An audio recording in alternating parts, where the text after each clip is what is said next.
Do you know why people don't think it's easy to make $1 million?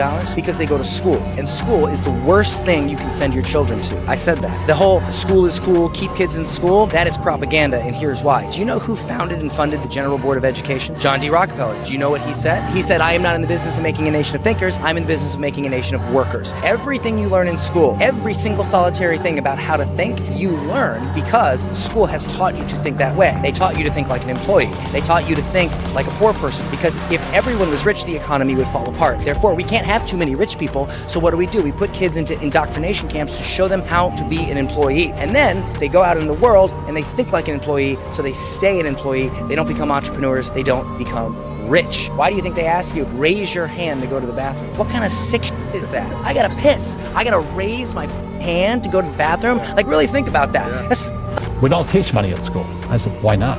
And she couldn't answer. And she got very flustered. She said, sit down, take your seat. And then I got curious. I said, why don't we learn about money? She says, go ask your father. He's my boss.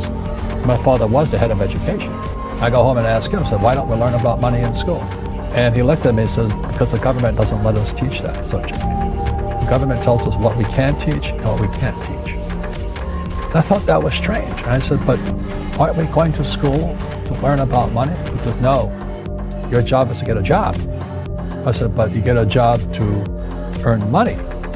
He goes, no, you're supposed to just get a job.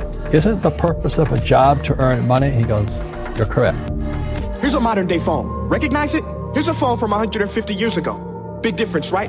Stay with me. Here's a car from today. And here's a car from 150 years ago. Big difference, right? Well, get this. Here's a classroom of today. And here's a class we used 150 years ago. In literally more than a century, nothing has changed. Yet you claim to prepare students for the future? But with evidence like that, I must ask, do you prepare students for the future or the past? You were made to train people to work in factories, which explains why you put students in straight rows, nice and neat, tell them sit still, raise your hand if you want to speak, give them a short break to eat, and for 8 hours a day, tell them what to think.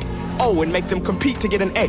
A letter which determines product quality. But today, we don't need to make robot zombies. The world has progressed, and now we need people who think creatively, innovatively, critically, independently, with the ability to connect.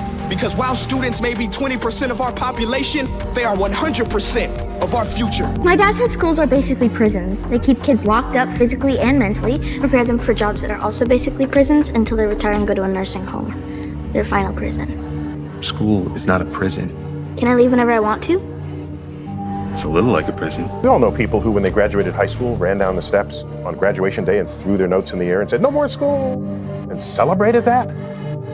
If you celebrated no more school, school failed at something. Half of what a school should do should get you to be enchanted and excited about learning so that you can become a lifelong learner when you leave school. Most people that are teaching don't know what they're teaching. 80% of the people that teach have never done what they're teaching. I was raised to believe if you don't go to school, you can't get a good job. I hadn't gone to school. I didn't have a good job. I owned the whole company. So then I started to think, I wonder how many things I believe are not true. You know what this feels like? This feels like youth sports and parents pushing their kids for their own glory or pushing them too soon. You only have so much. Every person, you've only got so many steps in your life.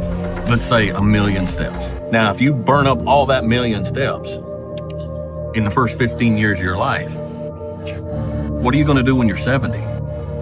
How broke down are you going to be? Because you've only got so many. And it goes with the heart and it goes with the mind. And if you take a young horse and you start training them and you train them too much, you burn the brain out. It's like taking a 7-year-old boy and setting him down in front of a math book and making him sit there for 4 hours a day.